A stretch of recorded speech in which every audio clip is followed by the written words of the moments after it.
Bueno,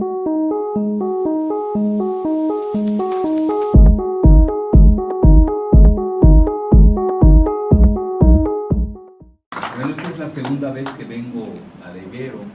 Estaba recordando que vine hace 10 años, más o menos. Era un México diferente hace 10 años. Era una Puebla diferente, etcétera. Incluso la Ibero era diferente porque antes me ponían podio, ahora no pintura estrechado. Y me voy a tener que parar, porque yo no soy de estar sentado, me duermo. Me voy a tener que parar. Gracias. Bueno, vean, aquí les hice una presentación ex profeso, porque digo, no es una presentación así expedita. Imagínense México antes, durante y después de Peña. Y pobre Peña ya se va en 29 días. Ya se había ido desde el 1 de julio. Pero pues hay que hacer eso me pidieron por algo, ustedes están enfocados a ese tema. Y yo vean, yo doy clases de posgrado en la UNAM, y lo primero que hago a mis dos grupos, que son muy disímbolos, porque imagínense, unos estudian globalización, que ya me cuesta mucho trabajo decirles que ya se acabó la globalización. Cuando escuchan Televisa, escuchan la radio, y en la radio y la televisión sigue la globalización más vigente que nunca. El problema en México, y se lo digo sobre todo a los estudiantes, es que los medios masivos de comunicación nos han rebasado a los centros académicos. Entonces ya no hay seriedad. Sale cualquier papanatas en televisión y tiene mayor poder que un académico decente que se formó, estudió, es riguroso, investiga, es dialéctico, interactúa con sus alumnos y nos hace pedazos el papanatas. Entonces yo lo primero que diría, tenemos que recuperar los académicos, los centros universitarios, nuestro primer lugar. Si no puede ser que hoy un alumno venga y visite, es que lo escuché con Broso en la mañana, bueno, es denigrante, o con Loretito,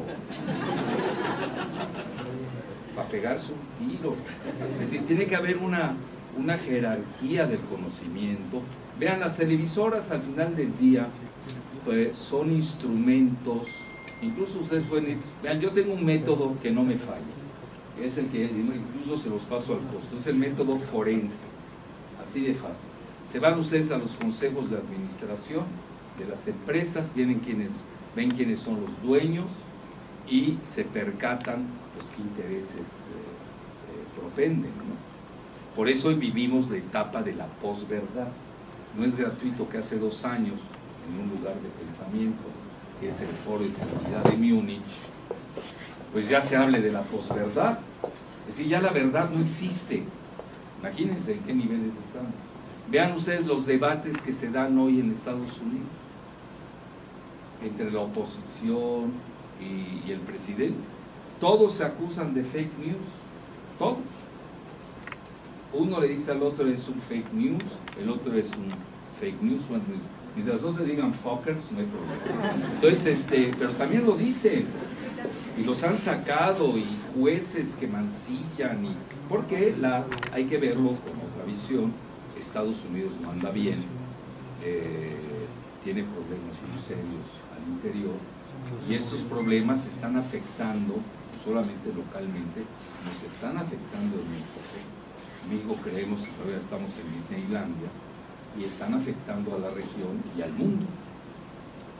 Por ejemplo, yo que me dedico a leer la prensa china, a los rusos, ya los europeos menos porque los tienen a los pobres agazapados y avasallados.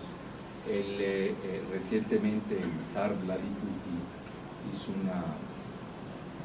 una presentación en un think tank que se llama el Club de Discusión Bandai, que se encuentra en Sochi, y precisamente hablaba que ellos están esperando 2 fechas para ver cómo se va a encaminar el planeta. Una son las elecciones de mañana en Estados Unidos, que es una fecha de impacto, hay que reconocer. Como nunca se define el alma estadounidense, de qué lado va a ir. Y obviamente hay escenarios al respecto. No los quiero manipular. Si alguien me quiere hacer una pregunta al final, me la pueden hacer. ¿Qué escenarios hay en relación a la elección de mañana? Porque los hay. Pero si no voy a acabar hablando de Trump y nos vamos a olvidar del pobre Peña, ¿no? Que es para felicitarlo. Entonces, esa es una. Y la otra visión que tienen en Rusia es qué va a pasar en 2020 en Estados Unidos. Así de fácil. Así no hay que perderse de vista. Aquí no podemos perdernos de vista que si la comadre le dio una cachetada al compadre en Belice y sale en el Salvador Times, pues eso no es noticia. Eso no va a cambiar la correlación de fuerzas. La correlación de fuerzas la va a cambiar la cuestión, y desgraciadamente así está definido el planeta. Por eso muchas veces nos perdemos en cuestiones marginales y pueriles. Esto se define como una seguridad global. La seguridad global lo definen las armas nucleares. Y hoy hay dos grandes potencias que tienen armas nucleares, que son Estados Unidos y Rusia. Y en tercer lugar empieza a aparecer China, pero no tiene el mismo poderío nuclear, pero sí tiene, hoy es la máxima potencia económica del planeta, sobre todo cuando ustedes miden el Producto Interno Bruto por el poder adquisitivo, que es el Power Purchase Parity. Ya China está en primer lugar, ya descansó Estados Unidos. Y obviamente con un crecimiento, a ver, pregunta tonta, China anda creciendo 6 punto y pico % al año. Estados Unidos apenas crece el 2%. En 2 años, ¿quién va a ganar? Pues China. Entonces, a nivel del poder nominal, del PIB, van a ser las 8 columnas, nada más que yo se las estoy adelantando aquí en la Ibero de Puebla, pues ya China es la primera potencia mundial en geoeconomía. Y traen una asociación con Rusia. El que está aislado es Estados Unidos. Ahora, México ha apostado, casi les estoy adelantando la ponencia, pues ha apostado todas las canicas que ya ni tenemos, eso es lo peor, con Estados Unidos a ese proyecto. Es la realidad. Vean, pues yo por ejemplo ahorita de este nuevo tratado que ya le cambiaron hasta de nombre, ahora la llaman T-MEC, ¿no? Así le llamaron, MEC por México. Ah, qué bueno que llegó el podio, aunque estaba ya cómodo, ¿eh? No sé, que es México, Estados Unidos, Canadá. Hay una consecuencia que debemos sacar en cuenta. La primera es que el mundo está definiendo su regionalismo. Entonces, a México y a Canadá, de cierta manera, nos obligan a entrar a este proyecto de Norteamérica, que es muy importante como concepto. No creo que la palabra Norteamérica va así. Ustedes llegan al ITAM y tiene un significado geoeconómico, que es que se lleven todos los recursos y materias primas de México, petróleo, uranio, nada más les falta el agua recientemente, pero sí mexicanos. Y eso es el muro Trump. Entonces, qué fácil es hacer tratados de esa índole cuando te están creando muros, y luego incluso, ahorita hay 15,000 soldados en la frontera con nosotros. Estados Unidos, nada más les doy el dato, en Siria tiene 3,000. Imagínense cómo nos han de ver. Y luego ya hay milicias de las que no se hablan. Ustedes saben que en Estados Unidos tienen derecho a milicias, y hay milicias ya sueltas, para soltarlas, los rednecks, que esos no usan pistolas, los usan bazucas, ametralladoras. Estamos en una situación, imagínense, se está haciendo, vean la paradoja, un tratado que se llama MEC, que a mi juicio fue peor que el anterior, el Tratado de Libre Comercio, el previo, que incluso le pusieron NAFTA Clause, ya saben toda la terminología, Saving Mexico, toda esa terminología. cuando era Destroying Mexico, etcétera. Hoy realmente es paradójico que se tenga un tratado de libre comercio con un país y tengamos cerradas las fronteras, pero que además es anómalo, porque ustedes ven el juego de tres, que son Canadá, México, Estados Unidos. Los canadienses y los estadounidenses no necesitan visa para entrar a México. Pregúntame a mí si puedo entrar a Estados Unidos y a Canadá. Además, yo que soy crítico, bueno, no me estén escudriñando, ¿no? Desde el DN, desde el óvulo, ¿ya me entienden? Y a ver en qué va a acabar ese óvulo. Bueno, entonces, al final del día, más o menos ya les di un panorama, pero sí quiero situar, no es nada más antes, durante y después de Peña.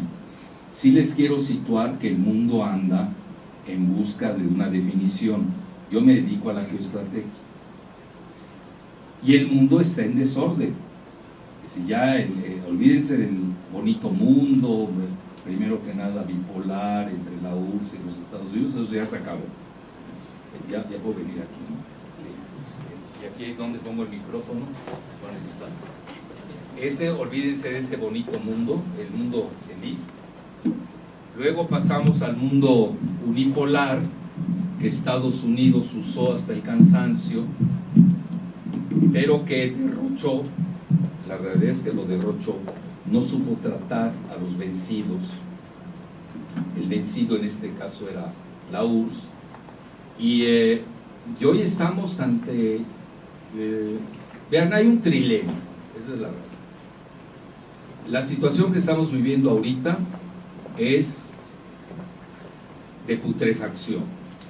Es decir, el viejo orden mundial, que era unipolar ya, porque Estados Unidos se quedó solo, se volvió, está putrefacto, ya apesta, y hay que enterrarlo, urge.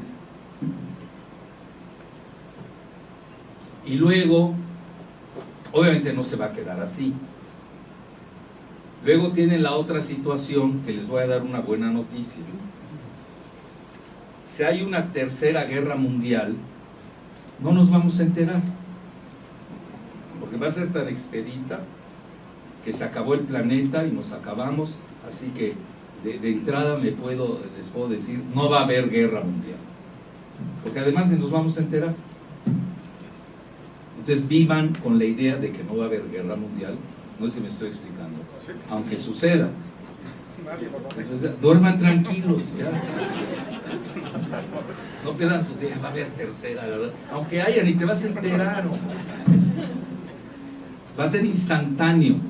Y ahí, pobre Darwin va a quedar desacreditado, ¿no? Porque los supervivientes van a ser las cucarachas, imagínense. Va en contra de todas las teorías de la evolución. Entonces, a mí no me gusta manejar mucho ese concepto de la tercera guerra mundial, que obviamente está en el radar y se puede dar, y estamos a 2 segundos, 2 minutos. Hay un boletín de los científicos estadounidenses que tiene 27 premios Nobel de química, de física. Están a 2 minutos del reloj del juicio del día final. Pero vean, nosotros somos tranquilos, en México no pasa nada, ¿no? Entonces ya olvídense de la tercera guerra mundial. ¿Les parece bien? Y nos vamos a la otra, que es la más plausible, porque va a llegar un momento de todas estas bravatas y de guerras multidimensionales que estamos viviendo, que es la guerra comercial de Estados Unidos con China, con Japón, con la Unión Europea, con Sudamérica, etcétera. Al final del día van a llegar a un ajuste.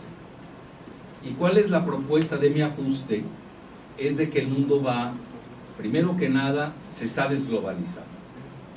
Ahora hay que decidir por qué se está desglobalizando. Es decir, no viene Jalife a decirnos a Puebla que se está desglobalizando, cuando toda la radio en Puebla anda a decir que hay que incrustarnos en la globalización. Bueno, son locutores, déjenlos. Pero hay que ubicar a los locutores. El problema de los alumnos es que ubican a un locutor por encima de un académico, y eso sí es grave. Eso sí es grave. Ustedes dicen que, primero que nada, el pensamiento tiene jerarquía. Y un locutor, pues es un locutor. Y peor si es un lorocutor. Y peor si es prostitute, imagínense. O sea, todos son vendidos. Y además no pueden tener, a ver, ¿cómo pueden tener libertad de pensamiento en una empresa que tiene intereses? A ver, ¿cómo? Que me la platique. Precisamente la característica de universidades como la Ibero, como la nuestra, la UNAM, etcétera, es que tenemos libertad de cátedra y de pensamiento. Que eso no lo tienen en la radio. Vean, yo soy un agente de radio y televisión, créanme de lo que hablo, y de periódicos, los conozco perfecto. Yo antes de escribir ya me autocensuré. Sí, bueno, no quiero golpear al consejo de administración que me va a pagar la quincena, ¿no? Pues hay rodeo, por eso estoy en varios, y lo que no digo en uno, pues lo digo en otro, ¿no? Entonces se vuelve como la cama de agua, ¿no? Que sumergen en un lado y apareces en otro, ¿no? Hay que saber usar las camas de agua. Entonces, pero lo digo no en términos eróticos, sino más bien en términos de manejar la información, porque uno también tiene que navegar. Porque vean, no se siente, a ver, ¿cómo me voy a sentir bien si no expreso lo que siento, si para eso estoy? Pero hay lugares donde no lo puedo decir. Pues me corren, ya me han corrido de muchos lados, entonces y aprende uno en el camino. Entonces a lo que quiero llegar, el mundo tiene que llegar a un equilibrio, a fuerza, y se va a dar. Dos fechas claves, ya las dijo el zar Vladimir Putin, cómo salen las elecciones de Estados Unidos, cómo primero las de mañana y luego las de 2020, que sean concatenadas.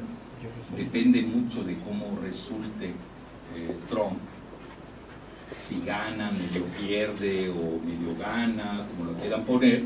Y obviamente ya estamos en el 2020, la carrera, 2 años tremendos, que debido a la potencia militar que tiene Estados Unidos, afecta e infecta el orden mundial. ¿Nos gusta o no? Es una realidad. Y ese es el país que nos tocó de vecinos. Es decir, no lo inventamos. Entonces aquí cuando empiezan, vamos a hacer, y salen jacobinos trasnochados, todavía del siglo XVIII, todavía si fueran del siglo XXII, pues medio los aceptas, del siglo XVIII, y que van a hacer, no tienen ni idea en qué planeta están. Porque México, al final del día, fíjense cómo empecé, pues sí estamos en una jaula geopolítica, no tenemos mucho margen de maniobra, el país se entregó demasiado, no es fácil, yo uso un eufemismo, desentregarlo. Entonces, ¿qué tiene que hacer? Ahí tienen que entrar, tenemos que leer a Sun Tzu, del siglo V antes de Cristo, tenemos que saber de estrategia, tenemos que saber de tácticas. Yo no le deseo mal a Estados Unidos, lo que llaman los alemanes el Schadenfreude, es decir, que le deseo daño al vecino, pero es una realidad que Estados Unidos anda mal. Y nosotros en México no estamos preparados a ese escenario. En México damos por hecho que Estados Unidos es la potencia eterna, lo cual no es cierto. Estados Unidos tiene serios problemas y no estoy viendo en México adaptar nuestro pensamiento, nuestra realidad a esa situación de ellos. Y tener escenarios. Bueno, no le va mal, está bien, te amolaste. Ya. Le va más o menos, tenemos ventanas de oportunidad para maniobrar. Le va mal, bueno, ¿qué hacemos con 300 millones de gringos cuando no sabemos manejar a 124 aquí millones? Es una papa caliente. Tenemos que tener todos esos escenarios. Eso es lo que es un gobierno. Pero no le puedes pedir a un país donde ni gobierno hay que haga plan B cuando ni plan A tuvo. Pues es muy difícil. Entonces tenemos que estar muy pendientes. Nosotros tenemos una gran responsabilidad, ¿no? Tenemos 3.000 kilómetros de frontera con Estados Unidos. Estados Unidos tiene muchos enemigos, se los ha creado, tiene 800 bases militares alrededor del mundo. Y fíjese, alguien estará diciendo, oye, ¿no que vino a hablar de Peña, Jalife? ¿No? Y estoy hablando de Estados Unidos, estoy hablando de Peña. Y estoy hablando de antes, durante y después de Peña, porque eso lo tenemos que tener presente, y mucho de lo que ha sucedido en el país ha dependido de esta relación pues simbiótica, de altibajos, de claroscuros que hemos tenido con Estados Unidos. Es una realidad. Entonces, mucho de lo que en México hacemos sí tiene una gran incumbencia e influencia en nuestro país del norte. No les podría decir de lo mismo de dos fronteras que tenemos adicionales, que nadie se acuerda de ellas. Y yo puedo hacer aquí una pregunta, ¿cuántos los conocen? Y van a ver que casi nadie levanta la mano. Les recuerdo que tenemos un país que se llama Guatemala, en el sur, como vecinos. ¿Quién conoce Guatemala? Que levante la mano. Vean, estoy contando 6. Nadie. Es decir, no conocemos. A ver, al revés, ¿quién no conoce Estados Unidos? Que levante la mano. Vean, vean, igual, que casi igual, 5. Fíjense lo que son las cosas. Interesante, ¿eh? Pero el poder de Estados Unidos, pues no va a pesar. Primera potencia militar, ganó 2 guerras mundiales, ganó la Guerra Fría. Bueno, luego, otra pregunta que les voy a hacer. ¿Quiénes conocen Belice? Que es frontera con México, se nos olvida. Belice, los conocen menos, 6. Vean, 6. Es decir, no conocemos nuestras fronteras, pero sí conocemos Estados Unidos, que es un poder atractivo tremendo. Y además ya con esta cosa de la tecnología, que es Silicon Valley, que es...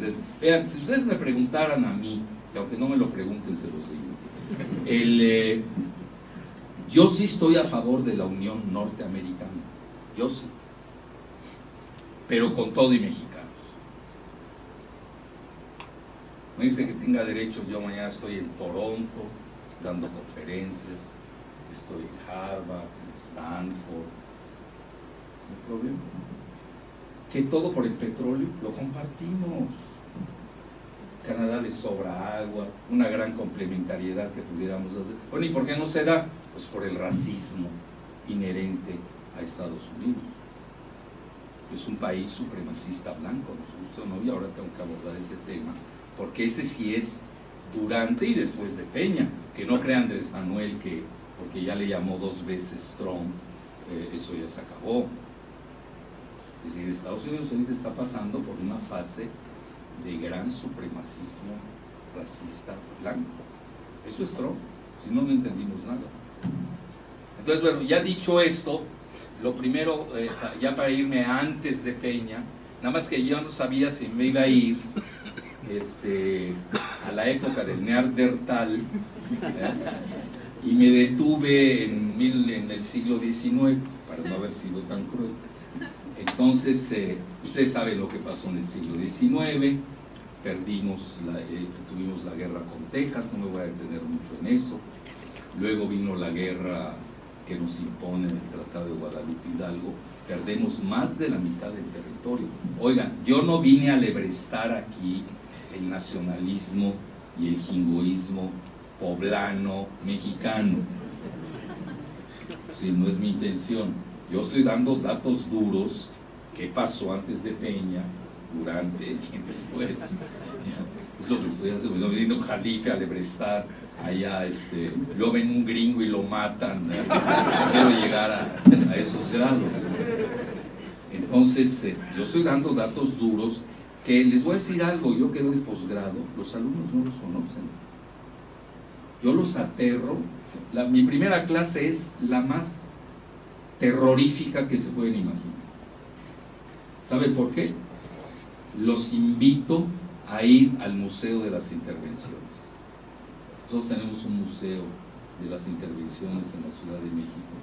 A ver, levanten la mano los que conocen el Museo de las Intervenciones. ¿Conocen más Belice que el Museo de las Intervenciones? Nadie los conoce. Es decir, no conocemos nuestra historia.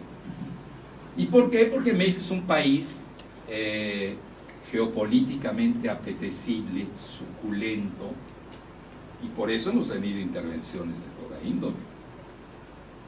Hemos tenido franceses, bueno, ustedes esa historia la conocen mejor que yo, austriacos, ¿no? Estadounidenses, varias veces. Entonces ahí nos damos cuenta de que y realmente México nunca ha tenido un ejército, hasta la fecha, nosotros no tenemos ejército. Entonces ahí viene cuando nos quitan la mitad del territorio, más de la mitad del territorio. Y luego vienen unos tratados infames, que todavía son secretos, ¿eh? Entonces ahí tienen ustedes los tratados de Villegaray. Está manejando eso.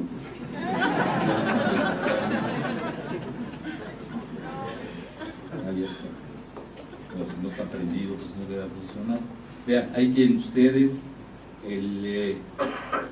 cómo nos quitan hasta Ohio llegábamos. La mitad del territorio se pierde. Oigan, no es poca cosa. Que además tiene los dos sitios de los más ricos de Estados Unidos. California, que ya la estamos recuperando por la vía de la fuerza biológica azteca, que es muy poderosa. Yo siempre he dicho, nosotros nuestras fuerzas, ya lo que pasa cuando uno analiza los países, hay muchas maneras de analizarlo. Uno es lo inmediato, bueno, primero puedo decir a la historia, hay que ver la historia. Lo inmediato, el corto plazo, el mediano plazo y el largo plazo. Son visiones diferentes, ¿eh? Se pueden ir de espaldas cuando ven eso. Si ustedes me preguntan cómo ves a México en el largo plazo, bueno, si es que todavía nos dejan existir, si no lo balcanizan y lo despedazan, pues ya le ganamos a Estados Unidos. Desde ahora yo me puedo atrever a hacer un progreso. Ya le ganamos. ¿Por cuál vía? La cultural. Y siempre recuerdo yo el dato de cómo Roma conquistó a Grecia militarmente y en el largo plazo Grecia absorbió a Roma. Nosotros tenemos una gran cultura que no tiene Estados Unidos. En el país del hot dog, ¿cómo se va a meter con el mole poblano? Hacemos pedazos de hot dog, de mal gusto, etc. Y además ni lo saben comer. Bueno, no me hagan hablar de gastronomía, ustedes aquí saben de más de gastronomía. Que obviamente la gastronomía marca, son parámetros de civilización. No crean que les dije así nada más por decirles gastronomía. Nosotros en esa la tenemos ganada. Mayas, olmecas, zapotecas, todas las culturas que tenemos.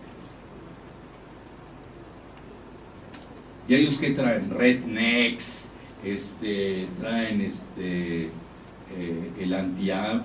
¿cómo le llaman? Antifa, que es la extrema izquierda de color, traen a la extrema derecha, etc. Es otro mundo.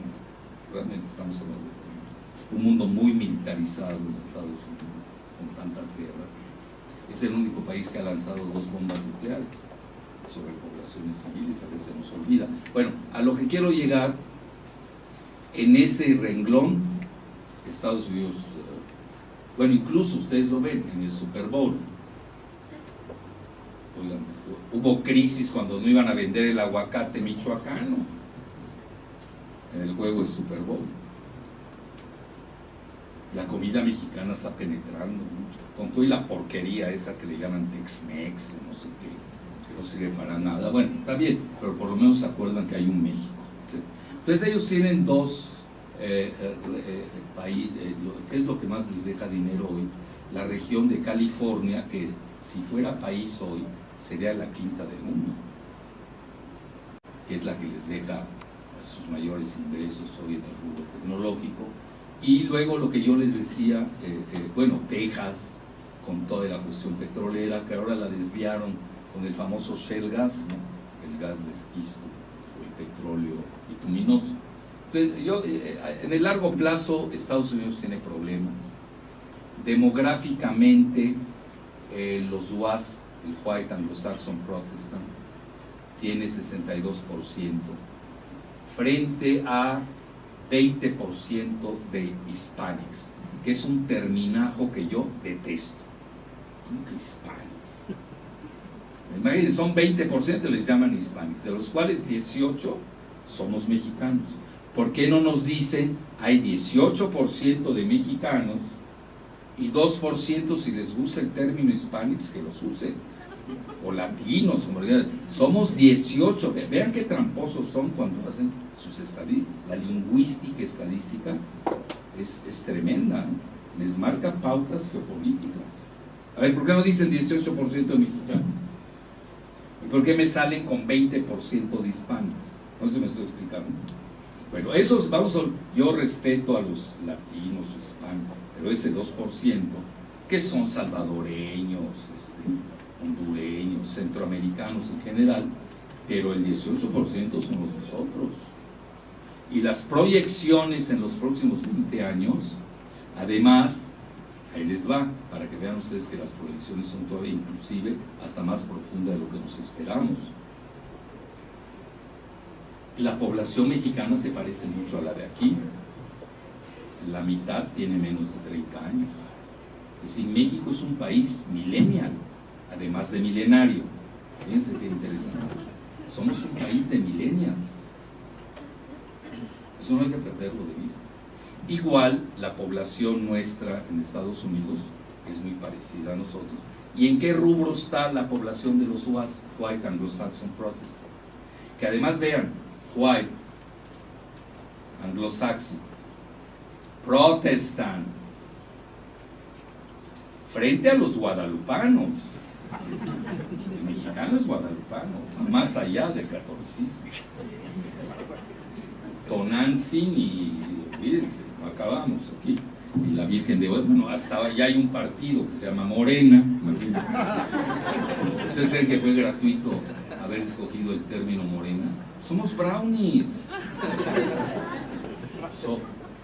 Somos brownies.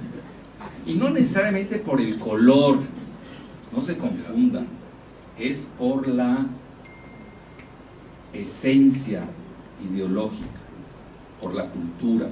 Eso es lo que es el bravo. Compartimos cosas en común, tenemos valores en común. Eso es lo que hace diferente al guadalupano del UAS. Tiene que haber uno con el otro, ¿no? Que además yo ahorita estoy haciendo una serie de estudios en relación a la elección que se dio en Brasil, en la que, ustedes saben, yo soy muy respetuoso del credo evangélico. Incluso lo digo abiertamente, en mi primaria, que la hice en Mérida, la hice en una escuela protestante, se llama el Turner Hodge. Sí, porque mi abuelita me quería llevar ahí con los curas de 3 misas que duraban 3 horas. No, pues me fui a los de 20 minutos, ¿no? Eran más prácticos los evangélicos. Entonces, entonces yo tengo un gran respeto y entiendo perfecto más o menos cómo piensan, etcétera. Pero tenemos que reconocer que tienen un gran avance. Lo que están perdiendo en Estados Unidos, lo están ganando en México y en Brasil. Ahorita la elección de Bolsonaro, que es evangélico, se fue a bautizar al río Jordán por segunda vez, porque su esposa, la tercera esposa que tiene, es evangélica. Se ve que lo convenció muy bien.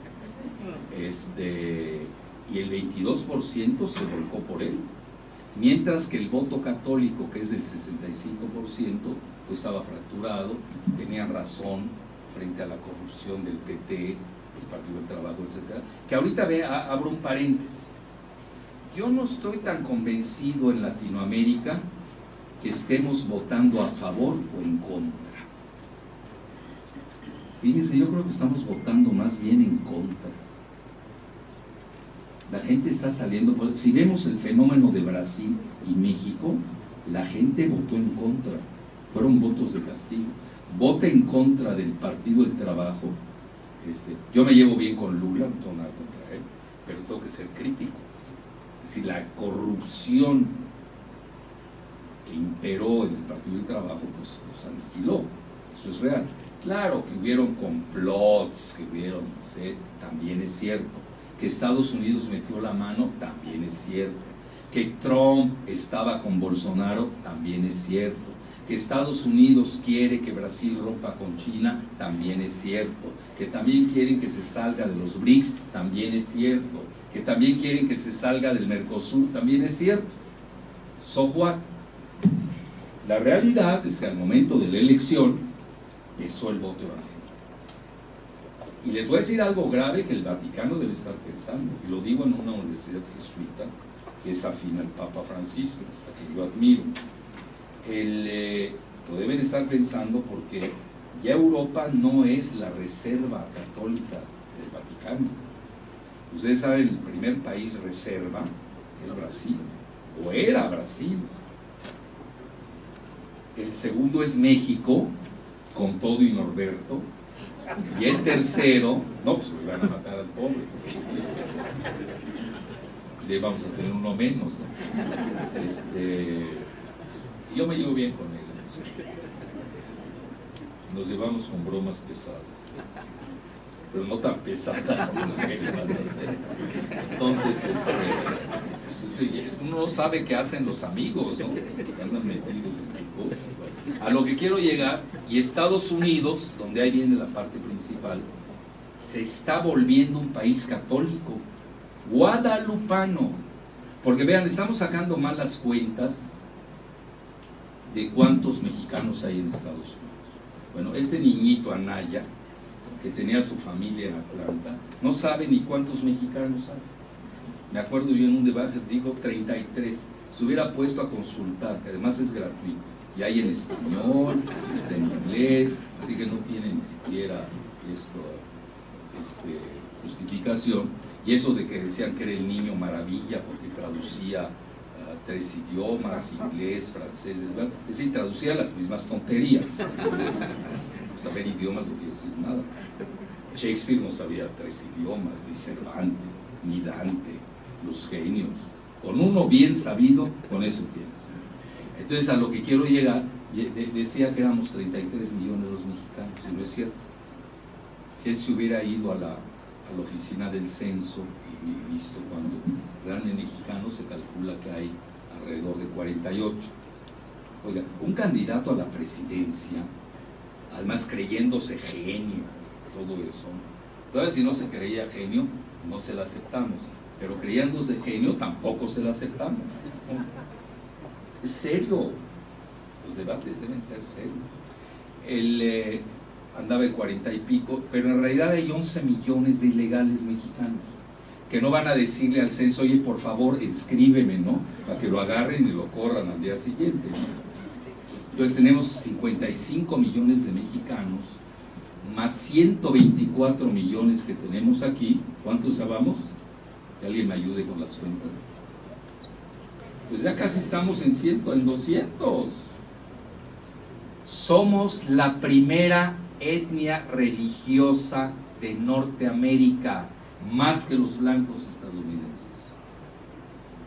Que no se olviden de ello. Entonces ya entienden ustedes por qué el concepto de Norteamérica, que es quien lleva el petróleo de México, el uranio, pero sin mexicanos, pues ¿cómo les va a convenir?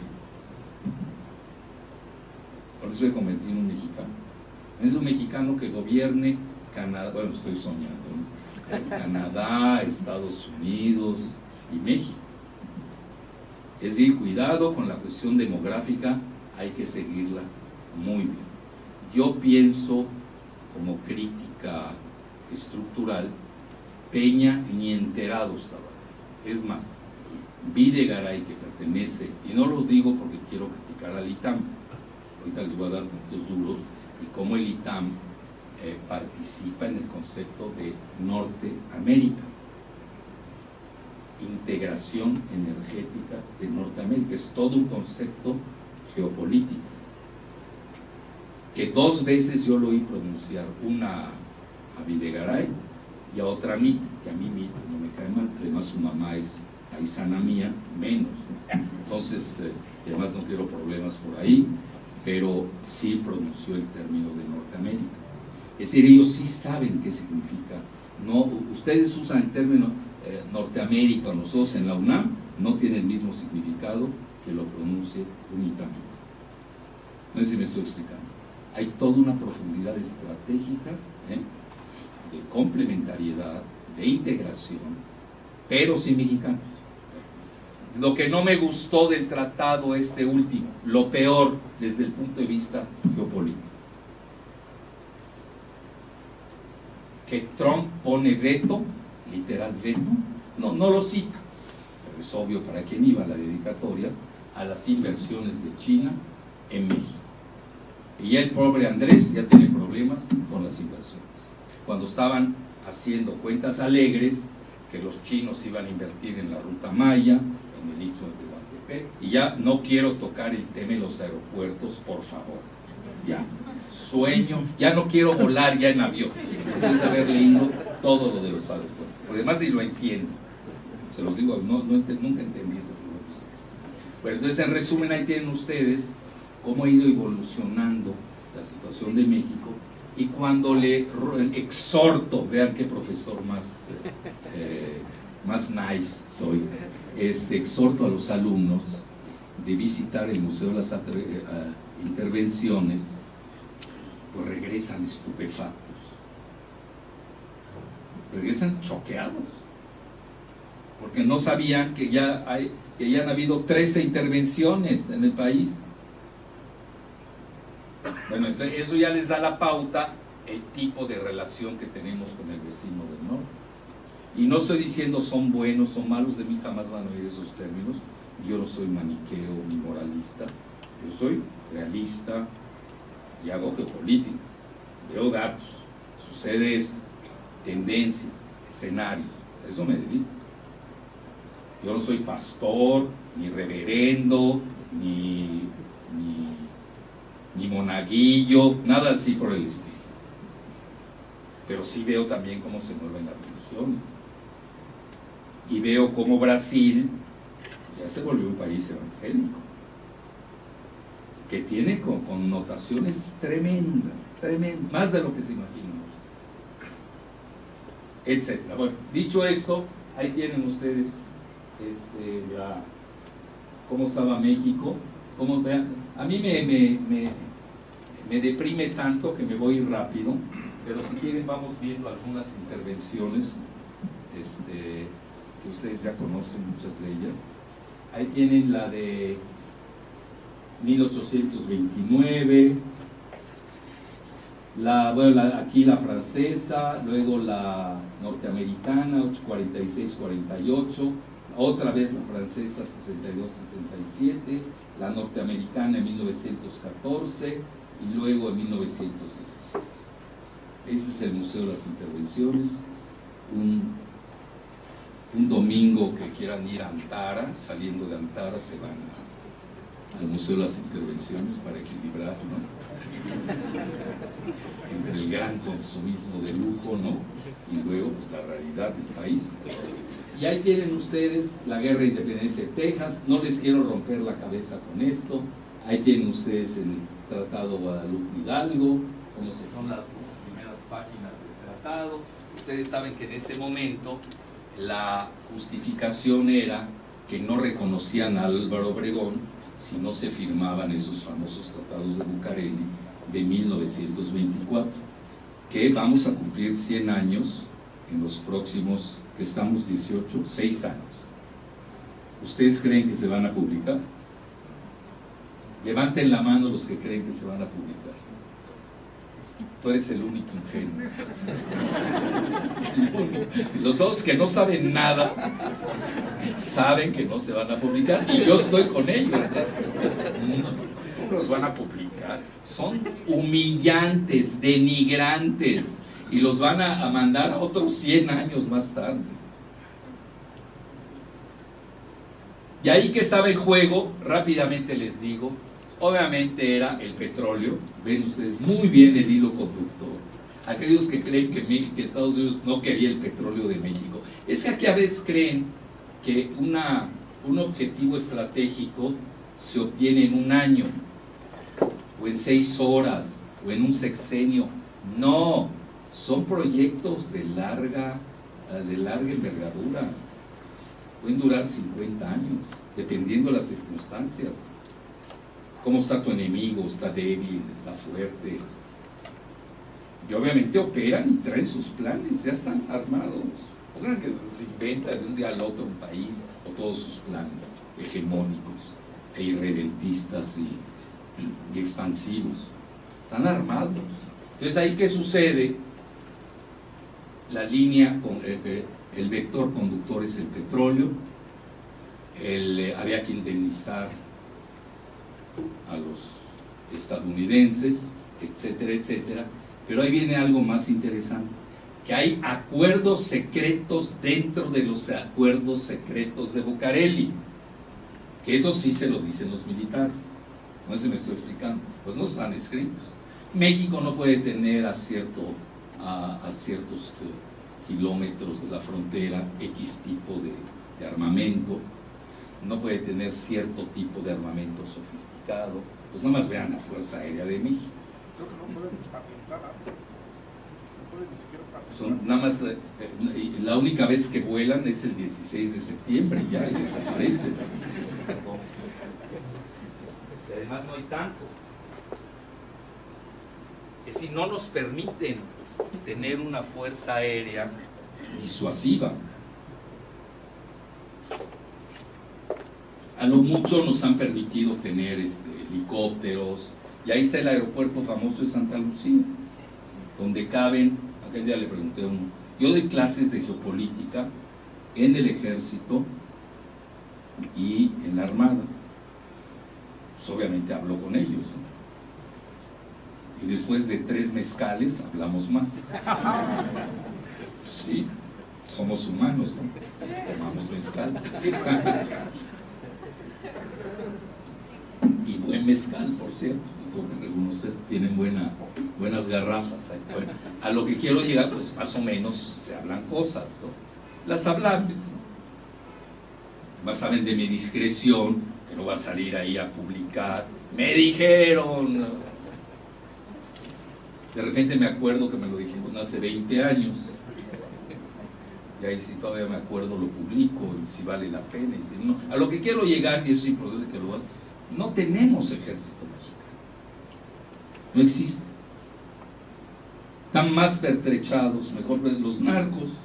Los narcos traen 6 misiles, ya usaron 2. Aquellos que les gusta llevar los recuentos de cómo usan los narcos. El ejército no tiene misiles, no tenemos submarinos. Los narcos traen submarinos, tipo James Bond, pequeños, pero bueno. Porque así ha querido Estados Unidos. Esa es la triste realidad. Entonces, desde ahí no han dejado que el país se desarrolle. Y realmente, se los digo sinceramente, si uno quiere ser así riguroso, es un milagro que seamos la 14ª economía del mundo, ¿eh? Porque no nos han dejado crecer. A Estados Unidos no le conviene que haya educación en México. Por eso adoran al Bester Gordillo. ¿Cómo no la van a querer? Socava los fundamentos de cualquier educación. Entonces, a partir de ahí, Estados Unidos, México, pues ha crecido milagrosamente, porque el mexicano es creativo, se sabe mover, etcétera, pero en ese momento, pues nos dejaron el petróleo, esa es la realidad. Y el petróleo hizo crecer al país muchísimo. Vean, nada más en 2 años con Fox y Calderón, cuando yo tengo bien esos datos, recibíamos 123,000 millones de dólares de ingresos. Llegamos a tener entre los dos fácil, unos dicen que 500,000, no lo sé, vamos a sacar bien las cuentas, yo creo que es casi $1 trillón, entre Fox y Calderón. ¿Dónde están? A ustedes les preguntaban que se fueron a cuenta corriente, pero muy corriente. Pues no va a ser corriente la cuenta de Margarita Zavala, de Marta Salud, son las cuentas más corrientes que pueden haber. Imagínense, casi $1 trillón, ¿dónde están? Despilfarrados. Nos dejaron esa parte, pero hay una frase importante que maneja Zbigniew Brzezinski, quien es el creador de la Comisión Trilateral. Ustedes saben, es una comisión trilateral que funda los Rockefeller, que era juntar a los 3 países más importantes en geoeconomía de Occidente, yo no sé qué es el Occidente, porque es un país oriental como Japón en esa clasificación, y eran precisamente Estados Unidos, Europa y Japón. Crean eso. Él hace su famoso libro La Tecnetrónica. Él es el que lanza el concepto de la globalización. No vayan a creer que es Marshall McLuhan, por favor. Y la aldea global fue realmente, es un concepto geoestratégico de Brzezinski, asesor de Carter y además íntimo del presidente Obama. Él acaba de fallecer. Y obviamente a nivel geopolítico él tenía una idea muy clara: hacerle una trampa a la URSS, que se la puso, y hay que reconocer que sí triunfó. La trampa de los mujahidines en Afganistán, cae el muro de Berlín. 1989 fue un año de desastre para la URSS, se les cae el muro de Berlín, se tienen que salir de Afganistán. En 1991 se está disolviendo la URSS, ganó Brzezinski, hay que reconocer. Lo que pasa es que nunca pensaron en la embriaguez especulativa, financierista que tuvo Estados Unidos en esa década, nada menos que ya a los pocos años, 1998, ya tenían la quiebra de Long Term Capital Manager. Ahí empezamos a ver que se les había pasado la mano financierista a Estados Unidos. 2000 aparece el zar Vladimir Putin, que de ahora en adelante nomás le diremos zar Vladi para no meternos en problemas lingüísticos. Y luego China en 2001 es cuando arranca. Vean, hay una gráfica, me acuerdo perfecto, en la época de Cedillo, cómo México estaba delante de China. Y 2001, China arranca. Deténganla. Ahora el problema es cómo detenerla. Ya no saben qué hacer, cómo detenerla. Ya ni este vaso sabe cómo detenerla. Entonces, sí, más agüita. Entonces, a lo que quiero traer en el proyecto Made in China 2025, que tiene aterrados a los estadounidenses, con la inteligencia artificial, el G5, la computación cuántica, la robótica. ¿Cómo van a entender a los chicos? Sí, por favor. Bueno, entonces, dicho esto, y eso que no llego a Peña todavía, imagínense. Sí, pero a lo que quiero llegar, vean, un país no se puede mover solo, y me estoy deteniendo exprofeso en ciertos datos para que veamos cuál es nuestra correlación de fuerzas a nivel local, regional y global. Si no, no puedes jugar. Pero si tú vas y te entregas totalmente, pues ¿cómo vas a jugar si ya te entregaste? Y si a mi juicio la joya geoestratégica máxima del país era el petróleo y ya lo entregaste, pues ¿a qué juegas? No juegas. Por eso insisto en este tratado ignominioso que le llaman T-MEC de México, Estados Unidos, Canadá. Lo primero que hace Trump es decir veto contra China. Ese es el tratado. Veanlo bien. 1000 páginas. Dudo que Peña las haya leído. Ya estamos hablando. El Congreso menos, y si lo leyó, tengo mis dudas que lo hayan entendido. Entonces ahí demuestra realmente cuál es nuestra jaula, que yo le he llamado geopolítica. No tenemos mucho margen de maniobra al exterior, dadas estas circunstancias. No estoy diciendo que en el mediano y largo plazo no las tengamos, pero en este momento no tenemos margen, no tenemos anticuerpos, hay que crearlos y hacerlos. Tenemos jóvenes, millennials, centros educativos, obviamente que hay horizonte. Bueno, ya dicho esto, ahí está el famoso tratado. ¿Y por qué se hace? Estados Unidos dice, te reconozco a cambio de que me reconozcas mis derechos petroleros y otras cosas más. Famoso tratado.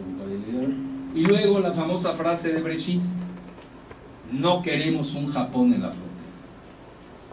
Por eso ustedes, por ejemplo, cuando escuchan, si ustedes leen bien el pleito de Estados Unidos con China, y el T-MS, que ya lo suena. En México no hablamos de transferencia de tecnología. Y el asunto de China y Estados Unidos está protestando por la transferencia de tecnología. Les explico rápidamente qué es la transferencia de tecnología, porque si no, no se entiende. X invento, el máximo. Ustedes saben primero que nada, el promedio, el mejor invento a los 10 años ya está copiado. No dura más de 10. Aquellos de ustedes que crean que traen un invento, que lo van a guardar, se los copian a los 10 años. Es la realidad. Así se mueve el planeta. Bueno, entonces, la transferencia de tecnología, ¿en qué versa? Voy a hablar de algo muy chafa, que es la ferretería y chatarra de hacer carros, que en México nos tienen embelesados con la industria automotriz. Es de los años 30, por favor, ubíquense de qué estamos hablando. Y con eso nos tienen mareadas las televisoras, la radio. Sector automotriz, y qué deja, y qué hace, y se olvidan de lo principal, el siglo XXI, Internet y todo el rubro digital, donde nos hicieron papilla. Fíjense a qué grado nos hicieron papilla. Trump no reconoció el TPP, el Trans-Pacific Partnership, la Asociación Transpacífica, que México ya había firmado. Bueno, los mexicanos firmamos todo. A veces ni saben que firman, aunque luego tenga consecuencias nefarias. Todo lo que se firmó en el TPP, que no aceptó Estados Unidos, que ya rechazó, que Obama obviamente había encabezado y que Trump rechazó, ¿ustedes pueden creer que se firmaron todos los rubros de tecnología? En Internet, en rubro digital. Ese es el siglo XXI. Y no hacer carros chatarra de los años del Ford de 1930. Que además ahí nos pegaron también. Y este rubro ustedes lo conocen mejor que yo, no me quiero adentrar. En la cuestión agrícola, paliza. Ya no me hagan llorar más. Sigamos. Ese es Peña, ese es ya estamos con Peña. Querían hablar de Peña, ya estamos metidos con Peña. Entonces, fue una imposición. A ver, yo a veces me pregunto, aquel día le decía yo a Luis Arroyo, a ver, ¿cómo puedes hacer tú una negociación entre dos países cuando una de las partes, que era Videgaray, que porque es amigo del yerno de Trump, Jared Kushner, que no sabe que a esos niveles no hay amistades, hay comisiones, pero amistades no. Se fueron a negociar a la oficina de representación de comercio en Washington, de Estados Unidos. Eso para empezar ya no es negociación. Una negociación se hace en un lugar neutral, de resolución de conflictos. Las sillas más o menos las pones a la altura para que no se te vea más grande el gringo, el pobre mexicano, ¿no? Etcétera. Todo eso se ve en una negociación, pero no vas a rendirte a la oficina de representación de negociaciones en Washington, que ¿cómo te va a ir? Te van a aplastar, al menos que hayan querido ir a que los aplastaran. Entonces vean, Brzezinski comenta esto,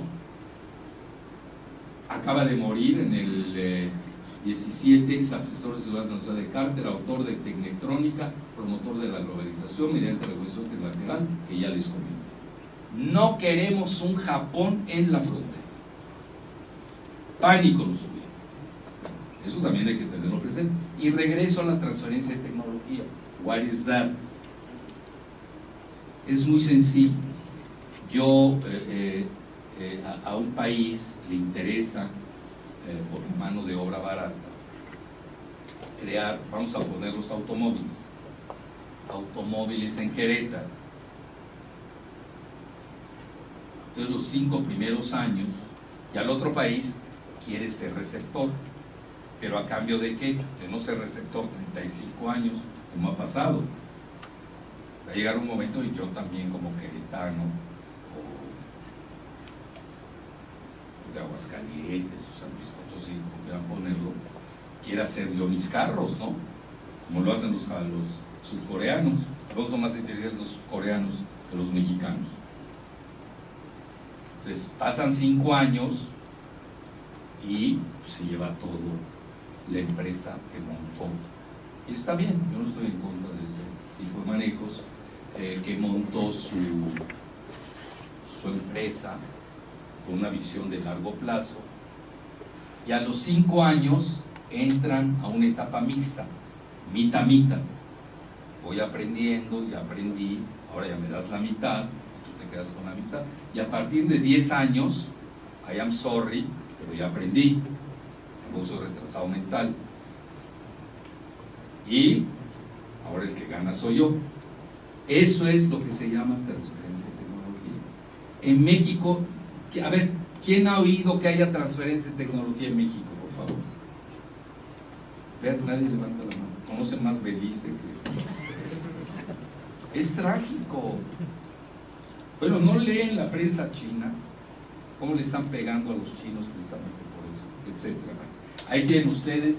Y luego pues ya tenemos, vean, este es el famoso neoliberalismo mexicano, que fue un fracaso. Vean, yo no soy una gente que de entrada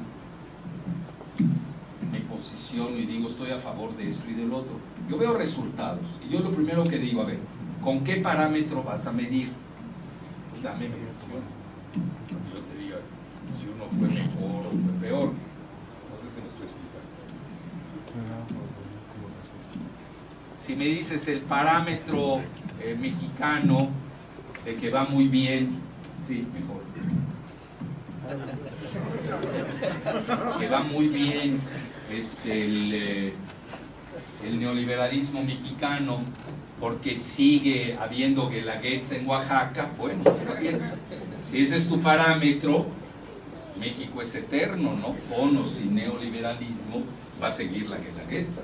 Va a ser muy difícil que desfondes una gran cultura como la oaxaqueña de bailables maravillosos como la guelaguetza. A lo que me quiero referir, tenemos que ser muy puntuales, dame el parámetro. Podemos decir, bueno, el crecimiento del PIB, que la gente se ha vuelto muy economicista, ¿no? El PIB, me van a perdonar, antes del neoliberalismo económico, en la fase del desarrollo estabilizador, que así le llamaron a México, de Ortiz Mena y compañía, el país crecía más del 6%. Eso es un parámetro. Otro parámetro, no había tanta pobreza. Son parámetros, ¿no? Había una clase media boyante.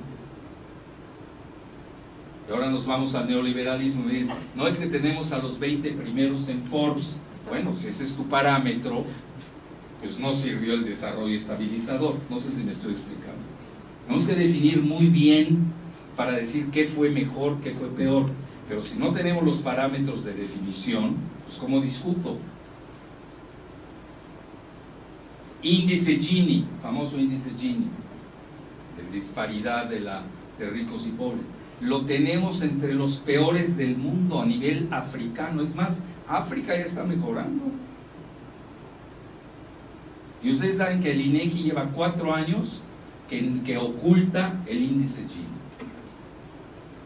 Yo cada vez que voy a Aguascalientes me sueña, porque lo primero que hago es en las universidades es, ¿y dónde está el índice Gini? ¿Por qué lo oculta el INEGI? Pues obviamente es un asunto que pone, desnuda la caquistocracia.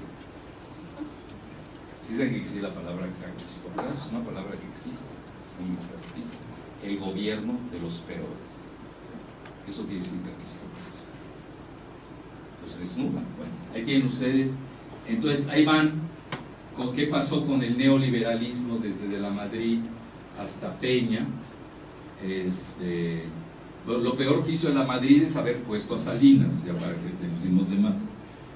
Ya saben que estuvo ahí una grabación, ¿no?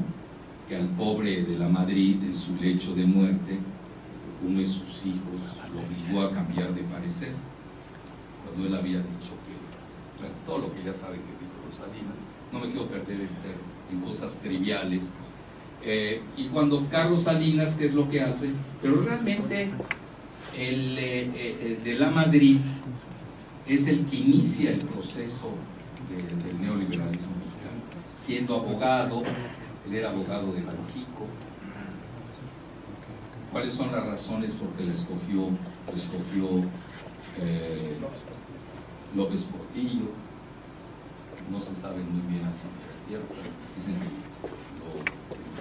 su hijo, José Ramón, otros que una amiga que tenía de secretaria de turismo, cuyo nombre es Rosa Luz Alegría, dije amiga, etc. Bueno, ya nos vamos a caer en cosas.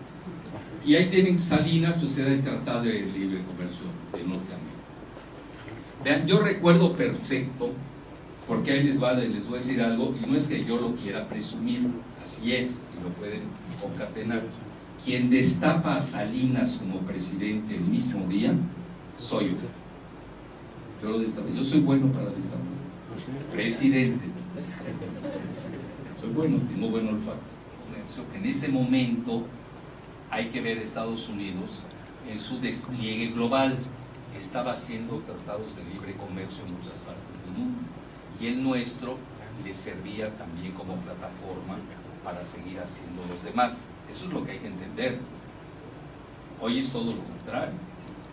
Hoy estamos yendo a regionalismos, muy diferente. También tenemos que ver las fechas cuando sucedió. Entonces ahí, pues prácticamente obligaron a Salinas a firmar el Tratado de Libre Comercio, que yo siempre le llamé el TLC bis, Tratado de Libre Cocaína.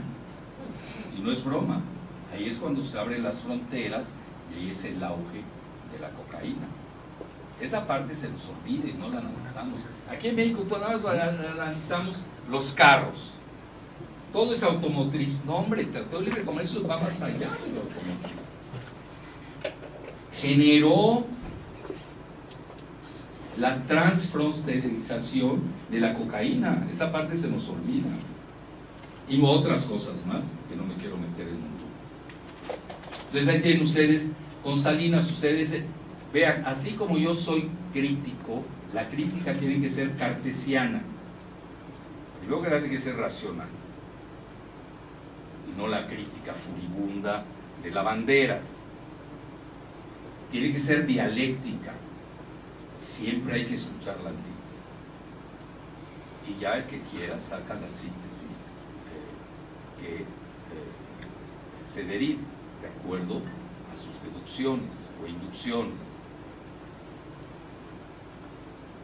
Y en sus memorias, imagínense todo lo que no hemos tenido que leer a nuestros mandatarios mexicanos. Un volumen así, un mamotreto. Creo que se llama el liberalismo mexicano o algo así. Ahí dice cómo Estados Unidos le exigió entregar el petróleo. Es decir, la jugada desde los tratados de Bucareli están muy vistas. Estamos jugando con póker abierto. Es el petróleo. Y se lo pide Bush. Y Salinas dice, no lo entregué. No estoy haciendo la apología de Salinas. Que conste. Ustedes me hacen firmar lo que quieran en contra de Salinas y se los firmo en blanco. Yo estoy haciendo análisis. No cuestiones pasionales, que chupacabras. Está bien para la catarsis, desfóguense y todo, pero al final tienes que hacer análisis. Si no te va a salvar decirle a Salinas chupacabras, o el pelón, no sé. Tienes que ir al grano, a ver, ¿cómo nos fue? ¿Qué hizo? ¿Qué entregó? ¿Qué no pudo entregar? Y ahí lo confiesa, dice que le piden el petróleo y dice él que a cambio del petróleo pidió apertura de la frontera. Obviamente no se le iban a dar, no se la dieron. Bueno, ¿qué podemos decir de Salinas? Que era vivo, manejó bien esa parte de la geopolítica, un presidente espurio, imagínense, fue, pues no gana la elección. Él no lo supo reclamar, es la realidad. Pero ahí tenemos que ver que Salinas, ya enjaulado, sin mucho margen de maniobra, maniobró con Cuba, con la cuestión de los Marielitos, se manejaba muy bien con Fidel Castro, el mismo Fidel Castro se los dio con Miguel Rigol en una cena a la que me invitó, me confesó que Salinas había sido el intermediario para resolver la cuestión de los Marielitos con Clinton. Entonces, era vivo, o sea, hay que reconocer. Que era espurio, eso es otra cosa. Y que era Santa Fe Beach, también es otra cosa. Pero de que era bueno para la grilla, sí sabía moverse. Y no entregó el petróleo, que eso es lo principal. Y luego llega, ¿quién sigue a Salinas? Ah, bueno, ahí lo tengo acá ya para que ni siquiera hacer memoria. Luego llegan, Zedillo. Y vean, no estoy hablando mal, no voy a hablar mal, pero tampoco bien. Zedillo no sabe quién es su padre, no es broma, ¿eh? Hay muchas teorías de quién es su papá.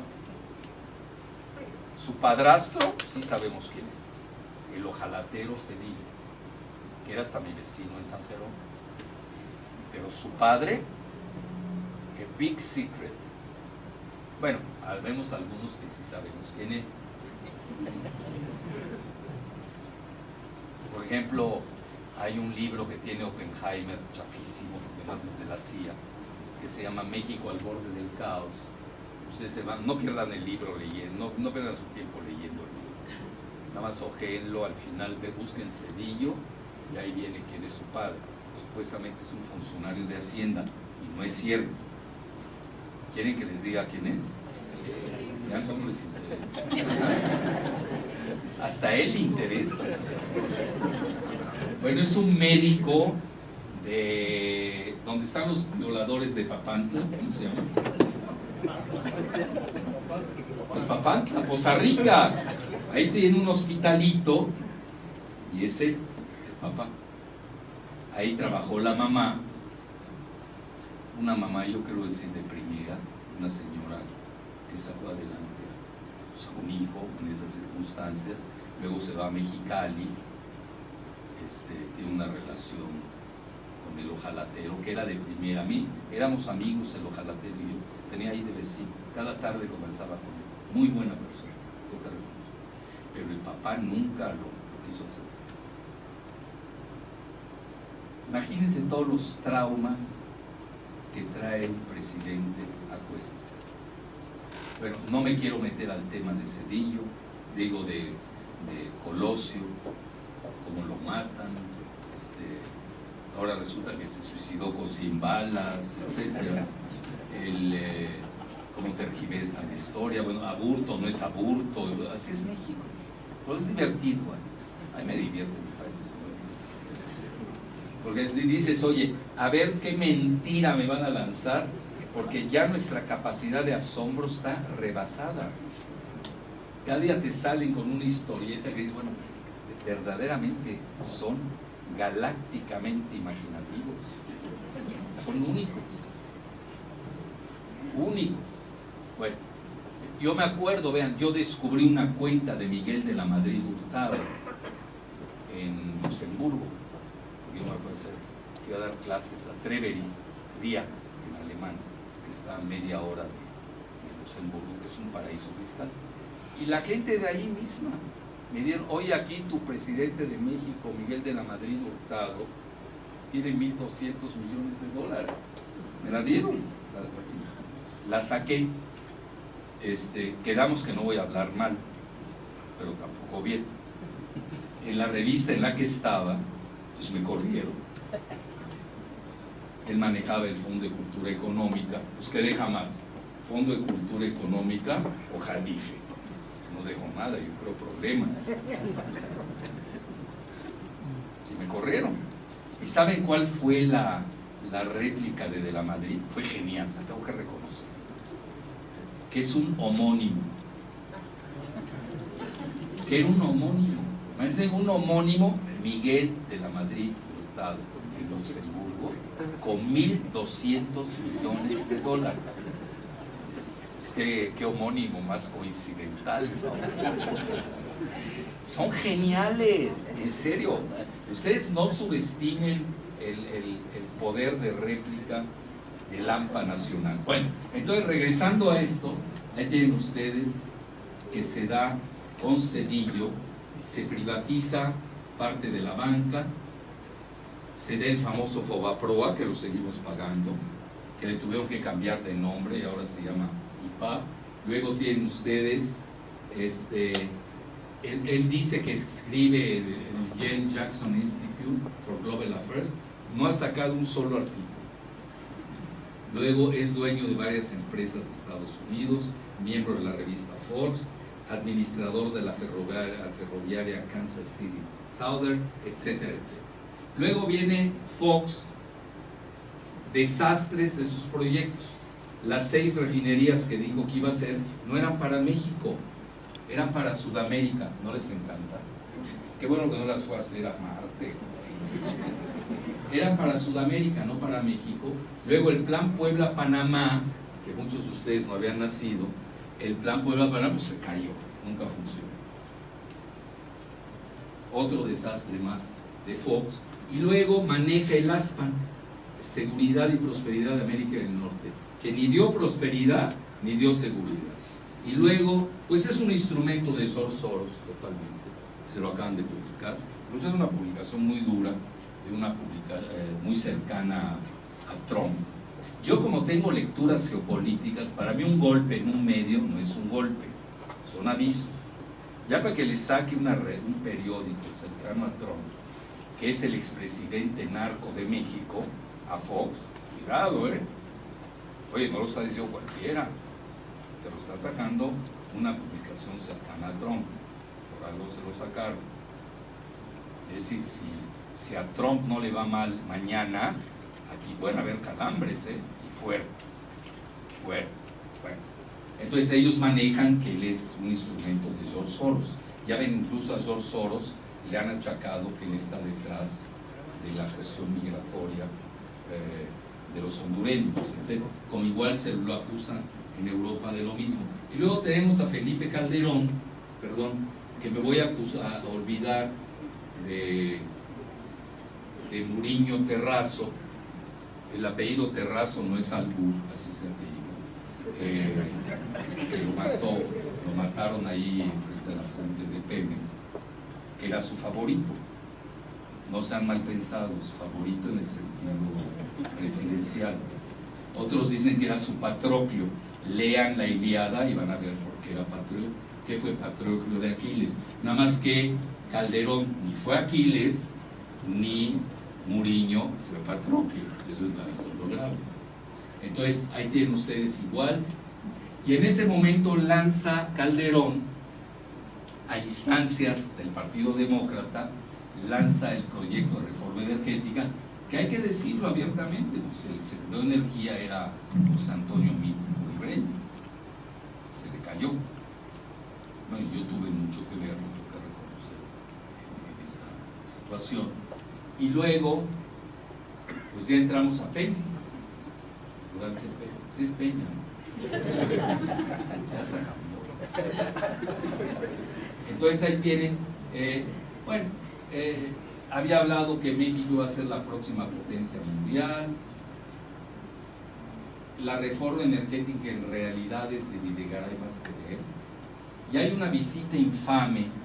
Vean, los que estamos en los medios pues sabemos el protocolo.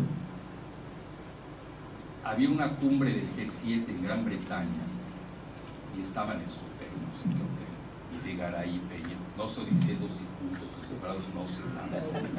Lo único que sé es que el Financial Times no fue a verlos a su hotel. Videgaray y Peña fueron al Financial Times. Inédito. Ahora me van a preguntar, entramos a la cuestión forense. Parece que llevamos cosas forenses.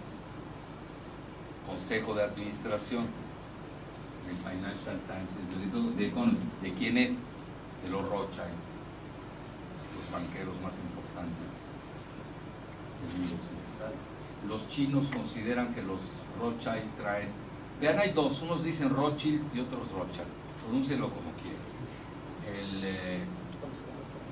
Yo precisamente a un general israelí apellido Rothschild, que me lo encontré en República Dominicana y nos va a costar en una sesión, somos civilizados, agarré y le pregunté, oye, ¿tu apellido cómo se pronuncia? ¿Es Rothschild o Rothschild? Me dice, no, es Rothschild, porque somos de origen alemán, que quiere decir escudo rojo. Bueno, yo no voy a cambiar a la población mundial para que digan Rothschild, porque todo el mundo dice Rothschild. Pues no nos peleemos en el acento. A lo que quiero llegar es que en la percepción de los chinos tienen más de 6 millones de dólares. No estamos jugando. Y muchos acreditan que George Soros es uno de sus instrumentos para desestabilizar. George Soros maneja 20.000 millones de dólares, los maneja a su antojo, pero obviamente con un enfoque geopolítico. A lo que quiero llegar es a esa revista y periódico a los que fueron a entregar el petróleo mexicano, Videgaray y Peña. Pues en realidad Videgaray es el presidente. Peña, a mí me cae bien Peña. Pobrecito, ya lo va a dejar la gaviota. Hay que buscarle, ¿no? Otra que huele menos. Entonces, pero Videgaray es tremendo. Es verdad. A mí una ocasión, les voy a contar una anécdota, un íntimo amigo de él y mío, curiosamente, me dice, está embriagado de poder. Entras a la Secretaría de Hacienda, hay una mesa larga, tiene 18 teléfonos rojos, controlando a casi todo el gabinete. Bueno, ¿y qué hace Peña? Pues está dormido. Él manejó, es la verdad. Bueno, entonces, obviamente ha sido un fracaso. Bueno, vean, The Banker nombró a Videgaray como el mejor secretario de Hacienda del año. Imagínense, estamos en 2014. Y era cuando yo estaba sacando mi libro, Muerte de Pemex y Suicidio de México. Fíjense qué bonita portada, ¿no? Que eso me valió la persecución de Videgaray en el SAT. Espero ya cumplir estos días.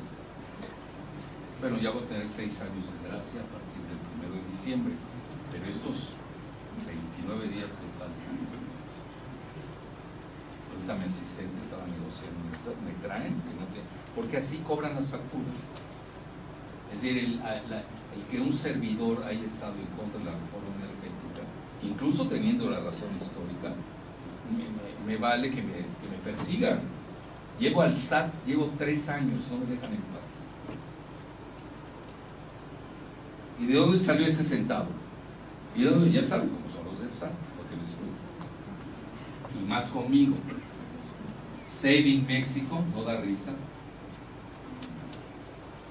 Y luego ahí viene, que eso es muy importante para que vean que esto de Norteamérica no va así solo, es un concepto real. Y ahí tienen como en septiembre del 2001 lanzan el concepto de ¿New qué? Ni yo lo veo. Bueno, hágame caso, las nuevas relaciones, New Horizons, nuevos horizontes en las relaciones México-Estados Unidos. Y ahí ponen al ITAM, ahí ponen a 2 think tanks de Estados Unidos, el CIS, el Center for Strategic International Studies, la Universidad de Austin. Bueno, y ahí les va, incluso para la vanidad de ustedes de la Ibero, para que vean que sí sé sobar egos. Los 2 centros más importantes que tienen archivos sobre la historia de México son, en primer lugar, la Universidad de Austin, y en segundo lugar, la Ibero. Me da tristeza decirlo porque yo soy de la UNAM. Ahora, ¿por qué los jesuitas tienen interés en los archivos de la historia de México, los jesuitas son los jesuitas. Si no, pregúntenle a Francisco. Entonces, son los que más tienen archivos sobre la historia de México. Es increíble. Los que hacen investigaciones van primero a la Universidad de Oxford. Y en segundo lugar, buscan los archivos de México. Ahí tienen ustedes, estaban ahí. Y luego, vean, este libro es importante, les voy a decir por qué. Se llama La idea de América del Norte y la hace Robert Pastor. Vean el año, 2012, un año o 11 años después. Estamos en 18. ¿Alguien sabe quién es Robert Pastor? Importancia de saber las biografías. Muy importante.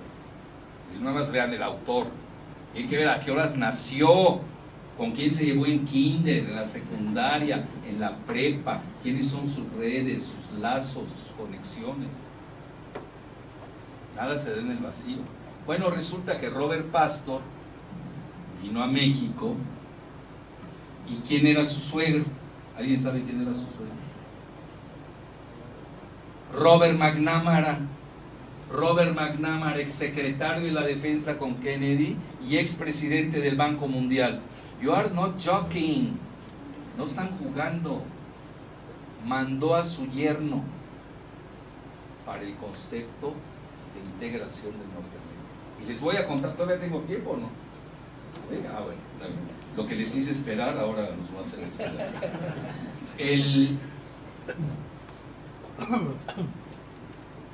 Robert Pastor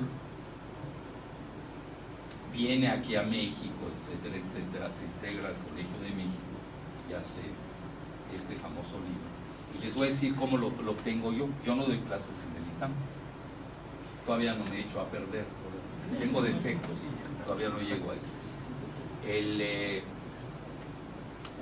Presenté mi libro sobre la supremacía racial de Trump en el Politécnico.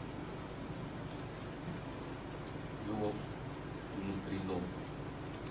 una nutrida asistencia, tengo que reconocer, y llegaron itamitas. Yo dije, me van a linchar. Veo que les interesa más la política de Puebla que la política de Vietnam. A lo que quiero llegar es de que llegaron un grupo de alumnos del ITAM y me regalaron el libro. Dije, ¿cómo? Pues ahí está. Si no es gratuito que el ITAM esté en el concepto de integración de Norteamérica, pero sin mexicanos. Eso es lo que no hay que perder de vista. Y luego tienen, ahí está, este es otro escrito del ITAM con el Wilson Center, que vean, 2012, el Wilson Center de cierta manera fue uno de los operarios, no da para operador, operarios de la reforma energética.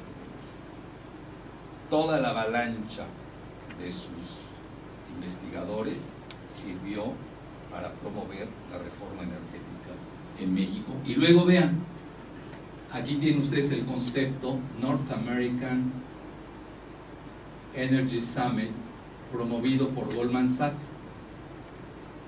Goldman Sachs, ustedes lo saben, es una de las primeras corredurías del mundo. La mitad del gabinete de Trump están con Goldman Sachs. Además, estaban con Hillary Clinton. Es decir, presidentes van, presidentes vienen, y Goldman Sachs sigue gobernando las finanzas de Estados Unidos. Pues es un proyecto muy fuerte, incluso para los cánones y cañones de Estados Unidos. Y luego tienen al Council of Foreign Relations, que de nueva cuenta lanzan el concepto de América del Norte, el momento de un nuevo enfoque. Vean cuándo, noviembre de 2015, que es cuando se da ya la reforma. Entonces ahí tienen integración energética de Norteamérica, entrecomillada, de México, pero sin mexicanos. Y la mejor prueba es el muro de Clinton, Baby Bush y Trump. Y aquí hago paréntesis. Vean, así como soy muy crítico de Videgaray más que de Peña, Peña, vean, en corto, no es mala persona. En serio, es buena onda. Nada más no profundices con él un tema. No se escucha, doctor, no se escucha ya. ¿Qué me quedé? Que Peña, en corto, esa es la frase que me corto, no es mala persona. A mí no me consta que sea tonto que le han hecho esa fama. Y un día me lo encontré en el canal 13, estaba haciendo cola igual que yo, nos iban a entrevistar, nada más él de candidato y yo pues, de metiche. Y ahí me abordó, él me abordó.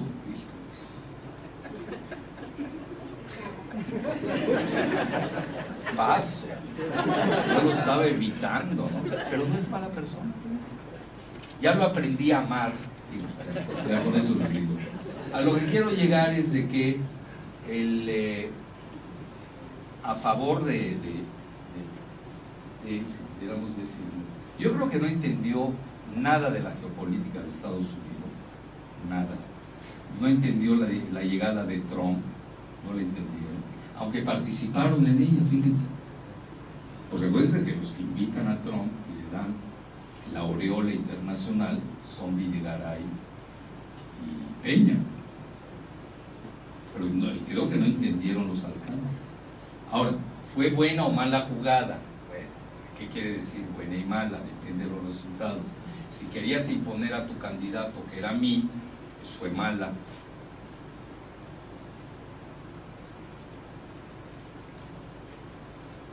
Se habla bien con Andrés por teléfono, bueno, vamos a ver a qué llegan esas llamadas telefónicas, ¿no? Por lo pronto ahorita Andrés Manuel pues jaló en el tratado MEC, pues justo, ¿no? Pues sí jaló, etcétera. Pero no me quiero meter mucho, se dan cuenta cómo me reservo muchas cosas. Pero a lo que quiero llegar es que el muro no es de él, no es de Peña. El muro ya estaba construido en su tercera parte, y a mí me ha tocado recorrerlo incluso, lo he hecho de Tijuana a Mexicali, y no por gusto, sino porque me dejó el avión de Mexicali y tuve que ir a Tijuana y de ahí agarré un carro para ir a Mexicali. Esa es la realidad. No creo que fue para ver el muro tampoco. Pero pues, ya me tocó ver el muro en las 2 horas de trayecto. Y ya está construida la tercera parte. Y la otra parte que quiere construir Trump la quiere hacer en Texas específicamente. ¿Por qué Texas? Porque Texas es uno de los estados más ricos de la Unión Americana, en donde se puede dar el vuelco demográfico que ya se vivió en California, donde ya los mexicanos somos mayoría. Don't forget, mayoría. Vean, ahorita hay varios estados de México que se quieren separar, sí, pero California se quiere integrar a México, que eso es lo más interesante, hasta se quieren salir de Estados Unidos. Hoy tienen un fenómeno que se llama Calexit, que es así como el Brexit, que se quieren salir de la Unión Europea, eso se quiere salir de Estados Unidos. Bueno, California es todo un caso. ¿Y por qué nos está yendo tan bien con las remesas? Están ganando mucho dinero en California. Yo acabo de estar la semana pasada en San José del Cabo, en San Lucas, en el este del Cabo. Corre dinero, Yo, hay los jóvenes que quieran sean emprendedores, ahí está, Yo no se vayan a ir a Papantla, por favor. Digo, es bonito, las ruinas y todo, pero a ver, imagínense lo que les llega de Silicon Valley. Es otro turismo, nada que ver. Yo que soy yucateco y que voy seguido a Cancún, nada que ver. Es más, hasta decir, no vayan a cancunizar a San José del Cabo, por favor. Corre dinero, en serio. Pues ¿cómo no va a correr dinero si tiene a California? Etcétera. Entonces, si ven ustedes de que tienen el temor de que Texas, que todavía es mayoría blanca, no se les vaya a mexicanizar. Ese es el quid detrás del muro de Trump, y lo va a hacer. Porque en realidad Estados Unidos tiene ese temor en los próximos 20 años que la gran mexicanización demográfica del país.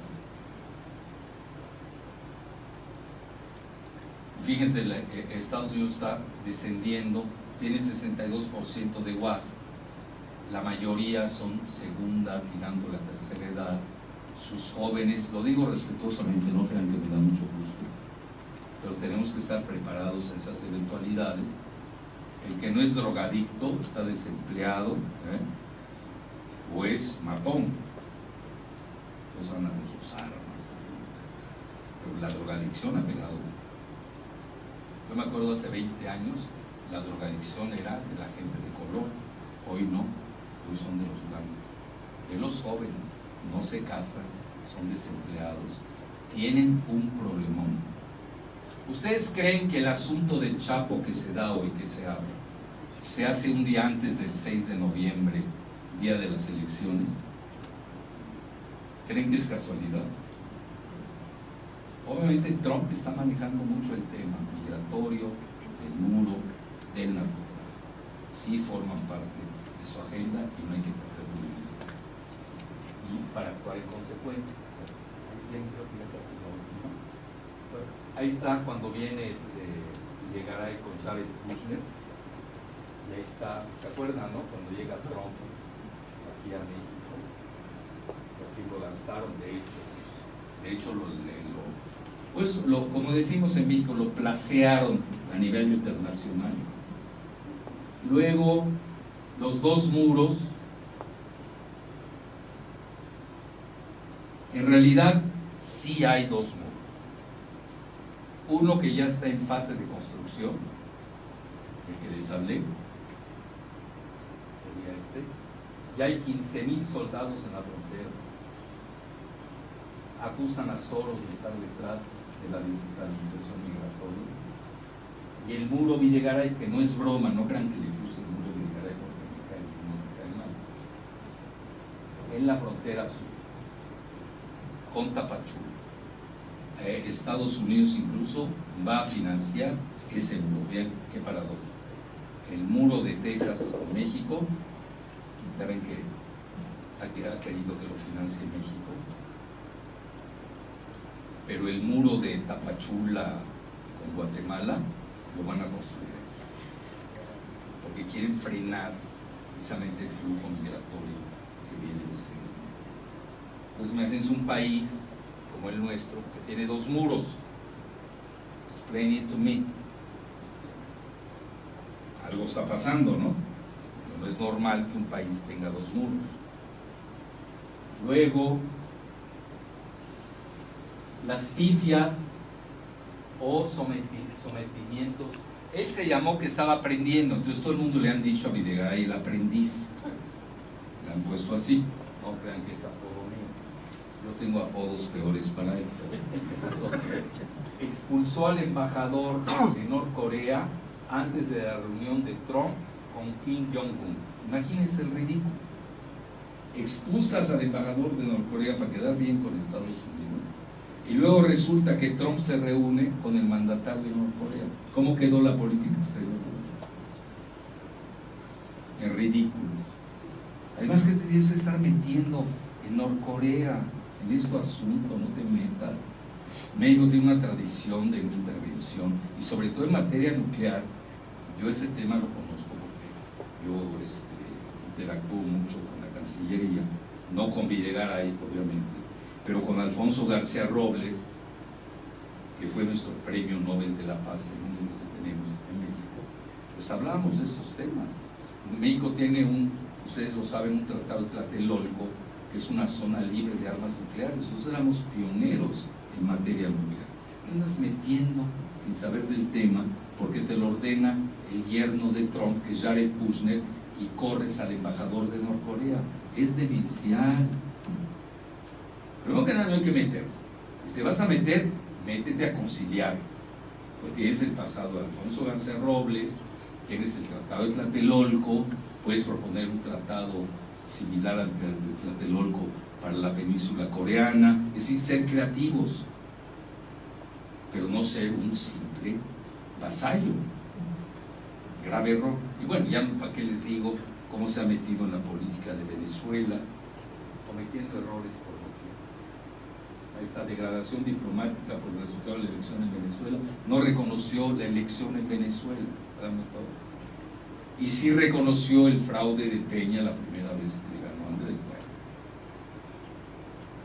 Entonces ahí están esto, ya lo vimos, el del NAFTA ahora ya le cambiaron a TME, ya lo hemos hablado de cierta manera en extenso. Y sí les quiero decir cómo está el país, es importante que lo entiendan. Cómo deja Peña a México, lo deja balcanizado. Hay una gran ruptura, de Querétaro para arriba el país está creciendo, se los digo de memoria.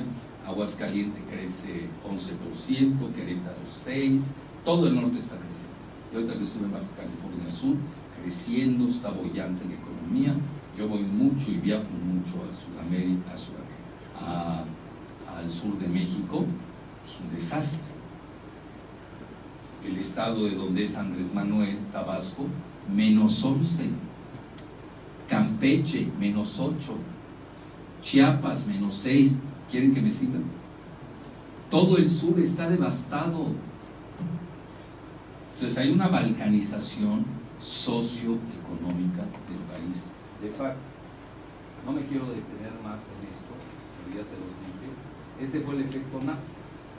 ¿Cómo van ustedes en Puebla? Para que no se sientan mal. No los veo. ¿Sí los ponen? Bueno, es mediocre. Perdonen. 3. Hoy está creciendo 11 Aguascalientes, nada más por la Nissan. 3 es mediocre. Y si yo quiero que crezcan más, hay que crecer para tener mejor contenido nacional. Bueno, ahí está la fuente, etcétera. Y les voy a decir cuáles son, porque es importante entender al final del día cuáles son los principales ingresos del país. Bueno, el primer ingreso pues es el síndrome Chávez. Mucho se maneja que deja 64,000 millones de dólares. Esto lo dijo el asesor de seguridad de Calderón, Genaro García Luna. Otros manejan 150,000. Perdón, cierto. Unos manejan que son, sí, mejor dame. Unos manejan que son 64,000 millones de dólares, el síndrome, según Genaro García Luna, que manejaba seguridad, eso le llaman seguridad, Calderón, hasta 150,000 millones de dólares. Tienes 450,000 empleados y 3.2 millones que son dependientes de los cargos. Pues son muy eficientes, ¿sí? No se ponen a ver. Son evidentes. 2. El famoso sector automotriz.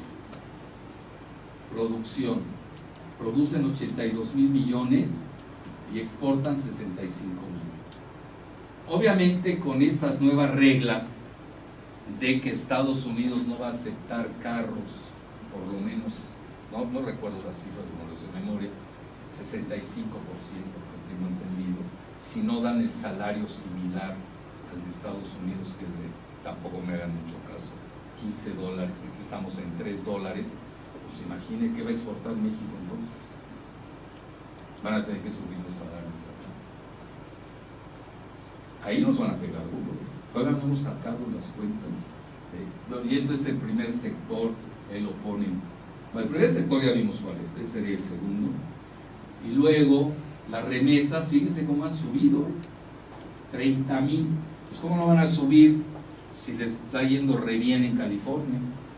Muy bien en California. Luego, cuarto lugar, ahí les puse, ¿no? California.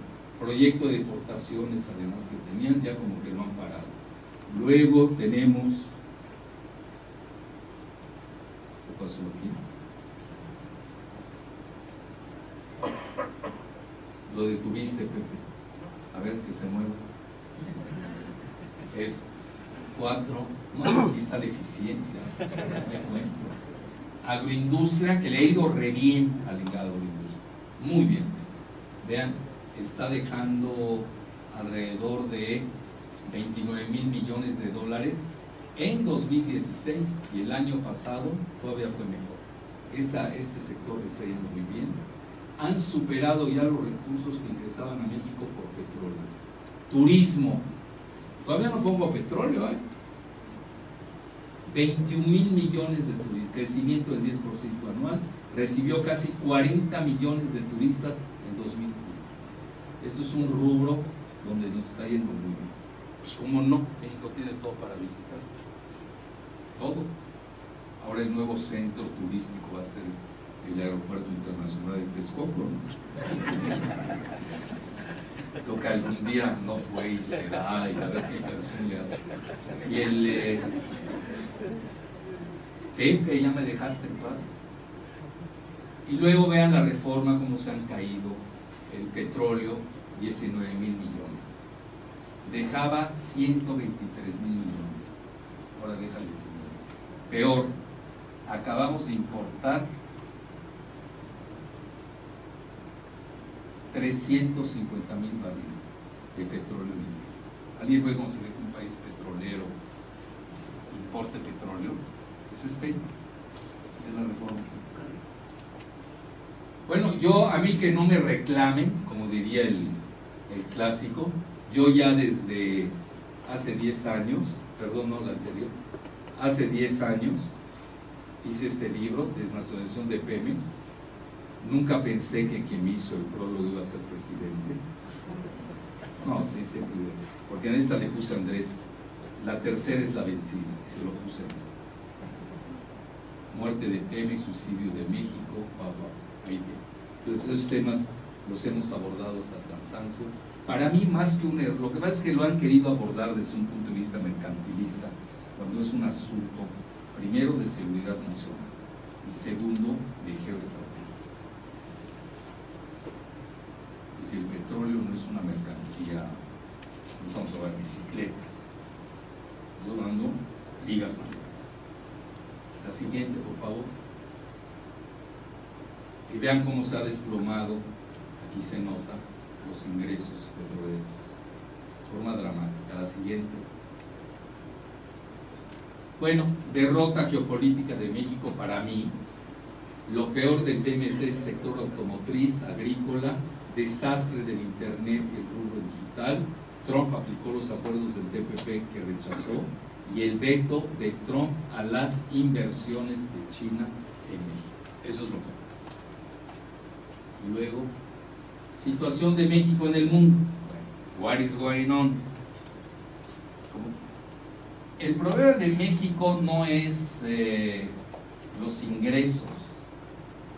Tenemos un relativo buen lugar, andamos en el 14º a nivel mundial, incluso pertenecemos al grupo del G20. El problema de México es la óptima distribución de la miseria. Ese es el problema.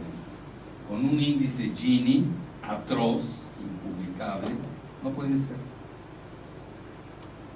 Fortunas de 80,000 millones de dólares y campesinos que no tienen $1 al día para comer. Eso es el problema. Obviamente eso hay que... Y eso tiene mucho que ver el modelo neoliberal. Vean, por ejemplo, el poder de paridad de compra, China donde está, y vean en el...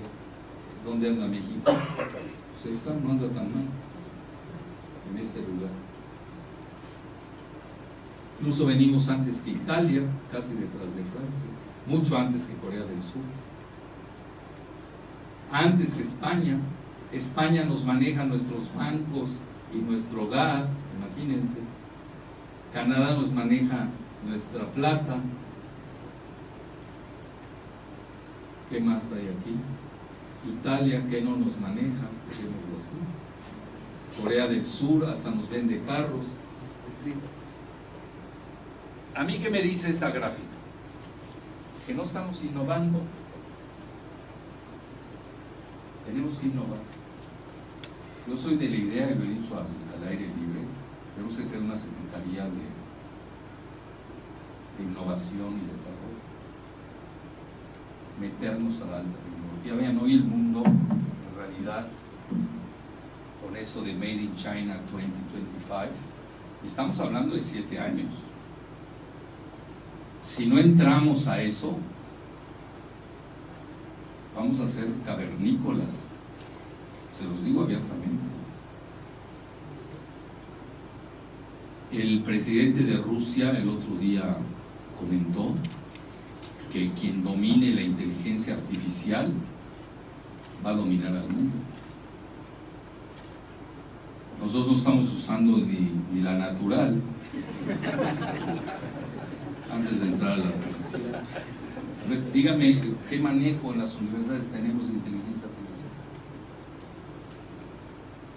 Claro, alguien va a decir, es que no te deje Estados Unidos, y es cierto, es cierto. Estados Unidos no nos ha dejado. Pero ahí es nuestro camino, no tenemos otro. Tenemos buenas universidades, pero hay que encaminarlas, hay que darles rumbo. Aquel día, ahora que estuve precisamente en Baja California Sur, que van a poner el CONACYT en La Paz. No tengo nada contra La Paz, y menos La Paz, California. ¿Qué tiene que hacer CONACYT en La Paz? ¿Dónde se está creciendo más en México hoy a nivel de software? ¿Sí lo saben? ¿Saben o no? Guadalajara. Pues ahí hay que ponerla.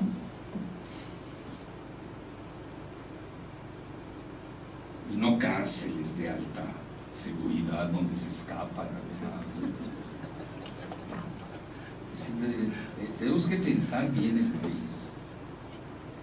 Y yo el nivel de investigación y desarrollo lo veo débil. Entonces se los dice un legista crítico. Lo veo débil. Andrés es muy historiográfico, es siglo XIX, Benito Juárez, Lázaro Cárdenas, etc. Yo ya soy del siglo XXI. Hoy se están peleando China y Estados Unidos el liderazgo en los grandes rubros tecnológicos. Hoy ya estamos en la cuarta revolución industrial. Nosotros aquí seguimos en la segunda, en la tercera todavía no entramos. Si traer un iPhone no es estar en la tecnología, por favor. Tenemos que entrar a computación cuántica, 5G, inteligencia artificial, nanotecnología. Alguien me va a corregir, es que nosotros ya estamos en ella, porque escuchó mal. Cree que es enanotecnología. Tenemos que entrar al genoma. Veo débil. Tenemos una historia prodigiosa, hay que darle mucho juego a él. No tengo nada en desacuerdo de Benito Juárez, de Lázaro Cárdenas, de un país que no tiene historia, está condenada a repetirla. Está bien, pero tenemos que ver también al futuro. Y ahí es donde estoy viendo la debilidad. Estoy sincero, necesitamos investigación en esa. Con CONACYT. CONACYT yo creo que fue muy bueno en su época, con López Portillo creo que se inicia. Ya cumplió su labor, su visión. Hoy tenemos que ir más allá, mucho más allá. Y más allá, pues hay que crear una secretaría de investigación y desarrollo. Las universidades privadas, no se vayan a sentir, yo he hecho estudios comparativos, no están investigando. Las únicas universidades que investigan en México son las públicas. En orden, la UNAM, el POLI, la UAM, la de Nuevo León, no sé cómo se llama, Universidad de Nuevo León, están haciendo cosas. Por las privadas, tienen que entrar las privadas también a la investigación y desarrollo. Yo creo que esa es la parte que estoy viendo un poco débil.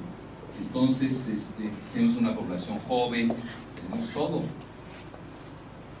Los próximos 20 años tienen que ser de ustedes, de los millennials, no de ninis. El discurso de ninis sí hay que atenderlos, porque al final del día somos humanos y humanistas, pero tampoco podemos perder nuestro futuro.